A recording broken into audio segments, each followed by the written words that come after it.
You need to have a conversation with the school counselor. Say, listen, I need to know what you're doing. I need all of my kids, all of my seniors in some type of readily available spreadsheet so that I can see exactly where all my kids are and how they're performing.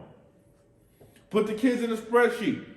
What I would do, I would have the kids on the board. I put the kid's name on the board. Now we know, okay, this kid needs to pass Miss Jones' class. This kid needs to be here. That kid needs to be here. You have to visually see where your students are. You have to have somewhere where you say, here's where my kids are. Here's what they need to be doing. You also have to be looking at, is there any credit recovery programs right now?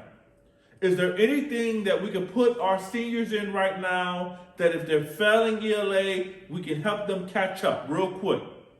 If they're struggling in a class and they're on the cuffs, is there any tutoring we can provide for this young person? Right? Furthermore, how many kids have taken the SATs if the SATs have been available? How many kids have registered for college? How many kids are knowing where they're going? Because school counselors is not just enough for you to be able to mine data. It's not just enough for you to have great conversations with young people.